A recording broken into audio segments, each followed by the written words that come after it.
Yahoo minasan, welcome back again with Mr. K di sini. Daripada makan banyak waktu ya, yuk langsung mawon kita ke pembahasan utama review One Piece 989 versi channel agak-agak ini. Let's go.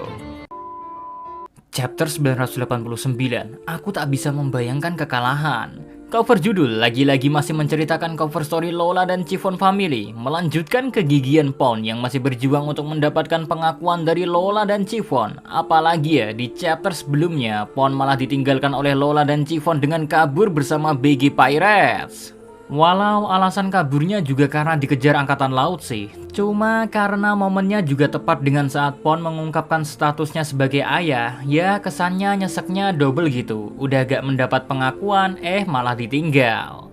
But menariknya, Pon gak menyerah guys, malah di cover story kali ini dia berenang menyusul kapal BG Pirate sambil menunjukkan bukti nyata semacam Leontin yang ada foto Lola dan Chiffon ketika masih bayi, cuma fotonya sangat kecil. Karena di bagian fotonya ya, yang mendominasi adalah kaki Big Mom. Entahlah apakah dengan bukti ini Pon akan diterima atau enggak ya sebagai seorang ayah. Ya kita nantikan cover story ini lanjutannya kayak gimana ya. Oke, sekarang kita ke menu utamanya. Melanjutkan apa yang terjadi sebelumnya ketika Franky dengan sepeda motor Kurosai menabrak Big Mom secara keras. Ternyata tabrakan tersebut sanggup membuat Big Mom terjatuh. Nah, para anak buah Kaido yang berada di sini panik dan ketakutan karena apa yang Franky lakukan akan membuat Big Mom marah besar. Wah, dasar kroco-kroco Beast Pirates memang gak ada gunanya ya. Oke, kita sekarang fokus ke Franky yang dengan sangat tenang tak merasakan ketakutan sama sekali. Malah kelihatan di sini, Franky seperti karakter yang sangat keren. Ya, mirip seperti Big Boss yang bisa menghandle situasi apapun. Nami saja langsung memeluk Franky dan berterima kasih pada cyborg andalan SHP ini. Oh iya, di dekat sini pula ya, kita bisa melihat kakek Hyoguro bertarung dengan pedangnya. Walau udah tua, tapi skill samurainya masihlah terasah dengan baik. Lalu tak jauh dari sini ada Jinbe yang sadar situasi sudah kacau balau dan Jinbe pun punya ide cemerlang. Tapi ide ini bisa berhasil jika Nico Robin ikut membantu. Robin pun sudah siap akan membantu ide Jinbe terlaksana. Ide apa ya yang direncanakan Jinbe? Well, slow dan santuy. Oke, kita pindah posisi dulu ke Luffy yang juga ada di dekat sini. Luffy ingin pergi ke atas menyusul Kinemon dan yang lainnya agar dirinya bisa membantu mereka yang di atas untuk melawan Kaido. Di momen kita mendengarkan keinginan Luffy, kita juga melihat Shinobu dan Momonosuke yang sedang berlari dari kejaran Yamato. Luffy yang melihat kejadian ini ya, langsung memberitahu Shinobu kalau Yamato ada di pihak aliansi. Jadi Shinobu tak perlu khawatir dan Shinobu bisa percaya pada Yamato. Cuman kayaknya entah Shinobu gak mendengarkan ucapan Luffy atau sudah mendengarkan. Tetap saja Shinobu yang membawa Momo ketakutan dikejar-kejar oleh Yamato yang mengaku sebagai Oden sambil memasang ekspresi senang seperti seorang orang tua ya yang senang bisa bertemu dengan anaknya kembali. Ya tentu dong, hal ini membuat Shinobu dan Momo ketakutan karena ada wanita cantik seksi tiba-tiba mengaku sebagai Oden. Sampai-sampai Shinobu harus menggunakan bom asap agar bisa kabur dari kejaran Yamato. Tapi kayaknya nih ya, Yamato gak bakal menyerah mengejar Shinobu dan Momo. Well, you know lah, Luffy sudah memberi tugas pada Yamato untuk menjaga Momo dalam perang ini. Dalam situasi yang kacau di Onigashima ini ya, ternyata masih ada komedi menarik yang lumayan bisa bikin senyum-senyum sendiri.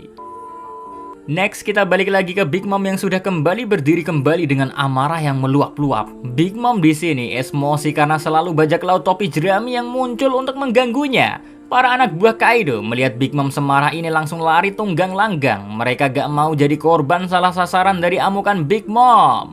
Nah, sementara itu, kakek Hyoguro beserta para bos Yakuza lain yang juga ada di dekat sini merasa kalau pertarungan di sini hanya membuang-buang waktu mereka saja karena hanya anak buah Kaido level-level bawah lah yang mereka hadapi. Jadi menurut kakek Hyo, mengandalkan informasi Denjiro tentang keberadaan Tobiropo, kakek Hyo ingin mengajak para bos Yakuza untuk menghadapi Tobiropo saja. Walau kakek Hyo sadar betul tak akan bisa mengalahkan para Tobiropo, tapi minimal mereka para bos Yakuza bisa menahan Tobiropo. Jadi kebayang-bayang dah dari ucapan kakek Hyoguro. Ini semua tentang tekad seorang kesatria. Batas kekuatan tak diukur dari seberapa kuat seseorang, tapi tekad utama untuk mempertahankan prinsip dan melindungi negerinya lah yang membuat kakek Hyoguro dan para bos Yakuza lain siap untuk battle dengan Tobiropo walau kekalahan akan terjadi. Mereka gak peduli akan hal itu, asalkan bisa memperlambat pergerakan Tobiropo dan mempermudah para pasukan pembebasan negeri Wano Kuni. Bagi kakek Iyo dan para bos Yakuza, itu sudah lebih dari cukup. Gila ya kakek Iyo. Next kita kembali ke posisi Big Mom yang dimana si emak-emak seksi menyapa Brook dan bilang pada Brook kalau di krunya banyak sekali makhluk-makhluk menarik. Brook pun tanpa ketakutan sama sekali ya guys, menjawab kalau selera Big Mom cukup bagus. Sedangkan Franky yang sadar kalau maksud Big Mom adalah dirinya, dia pun langsung mengenalkan diri pada Big Mom kalau dia adalah Franky, seorang cyborg yang menarik dan kuat. Aha, sementara itu Nami di sini agak panik dan meminta Franky dan Brook untuk pergi dari sini karena lawan kali ini adalah Yonko. Mungkin bagi Nami sangat wajar kabur dari seorang Yonko. Selain karena bounty besar, kekuatan seorang Yonko juga gak main-main kan. Itulah yang mungkin dipikirkan Nami ketika meminta Franky dan Brook untuk kabur. Tapi jawaban Franky malah seperti ini guys. Lari dari seorang Yonko. Apa yang ingin kau usahakan Nami? Apa kau ingin menjadikan kapten kita Raja Bajak Laut atau tidak? Ucapan itu membuat semua fans One Piece di seluruh dunia kaget sekaligus sadar kalau apa yang Franky ucapkan akan memberi dampak luar biasa pada seluruh kru SAP di chapter-chapter selanjutnya. Pokoknya Franky is amazing dah. Apalagi saat Franky mengucapkan kata-kata tadi, dia juga langsung mengambil ancang-ancang untuk menembakkan radical beam miliknya. Sayang, sesaat mau menembak Big Mom dengan lasernya ya, malah muncul 3 numbers yang tampilannya layaknya monster Oni. Cuma kok mirip-mirip dengan Ors ya? Well, entahlah. Yang jelas menurut Big Mom, para numbers ini adalah hasil eksperimen gagal dari Pang Hazard. Eksperimen tersebut awalnya ditujukan untuk membuat Ancient Giants. Chapter 660 ketika ada panel tentang makhluk-makhluk misterius raksasa ya, kemungkinan makhluk-makhluk itu adalah hasil eksperimen yang bertujuan untuk mendapatkan Ancient Giants. Tapi sayangnya eksperimen tersebut gagal total. Back to numbers, 3 numbers ini layaknya monster dan mereka seperti gak punya kesadaran normal seperti makhluk hidup pada umumnya guys. Kelihatan seperti anak kecil lah yang ingin bermain saja kan. Dugaan seperti ini muncul ketika Franky sadar betul kalau salah satu numbers sedang memainkan Brachio Tank. Salah satu numbers ini kelihatan bahagia seperti mendapat mainan baru. Ya, walau hanya sesaat saja sih numbers ini memegang Brachio Tank karena Franky langsung mengeluarkan radical beam miliknya untuk menyerang salah satu numbers yang memegang Brachio Tank. Tembakan ini guys sukses membuat Brachio Tank terselamatkan. Cuman saat Franky selesai menembakkan radical beam miliknya, Franky lupa kalau Big Mom ada di dekatnya. Malah kali ini Big Mom dengan pedang Napoleon miliknya ya bersiap menebas Franky. Sayang, langkah Big Mom untuk menebas Franky berhasil dihentikan oleh Jinbe yang tiba-tiba saja sudah memegang tangan Big Mom. Jinbe menggunakan Judo Fishman langsung membanting Big Mom. Gak cukup hanya dibanting guys, Robin di sini pun sudah standby menggunakan kekuatan Hana-Hana Nomi miliknya menangkap Big Mom yang dibanting oleh Jinbe. Nah langsung dah si emak-emak seksi ini langsung digulung-gulung oleh Nico Robin, digulingkan menjauh dari kastil Kaido.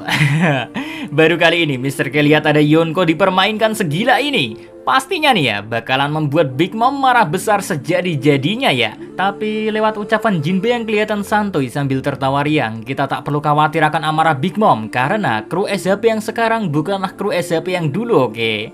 Udah ada Jinbe lagi yang merupakan mantan Shichibuka yang juga merupakan mantan kapten bajak laut manusia ikan kan. Ya, ditambah semangat Franky yang tak ada ketakutan lagi melawan siapapun demi mewujudkan impian sang kapten menjadi Raja Bajak Laut.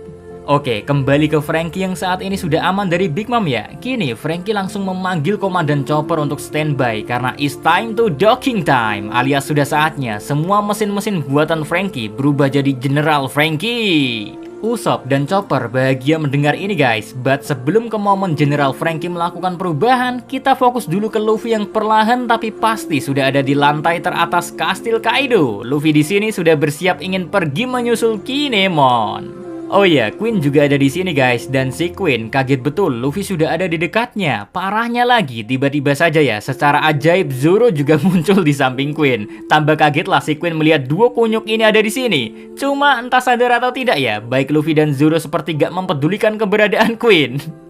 Parah. Luffy dan Zoro malah sepakat pengen ke tempat Kaido bareng-bareng. Queen yang mendengar percakapan mereka berdua pun jadi kaget. But sekali lagi ya, Luffy dan Zoro seperti gak peduli keberadaan Queen. Jadi ya langsung capcus dah si Luffy bersama Zoro mengandalkan Gomu-Gomu Rocket meluncur ke atas menuju tempat Kaido sedang bertarung dengan para Akazaya dan Minks. Sayangnya langkah Luffy dan Zoro tiba-tiba langsung terhenti guys, karena Queen yang emosi telah berubah ke mode Ancient Zoan-nya. Queen berhasil menangkap Luffy dan Zoro dengan mulutnya. Ya, untung sih Luffy dan Zoro masih selamat. Tubuh dua baka ini emang luar biasa tahan banting.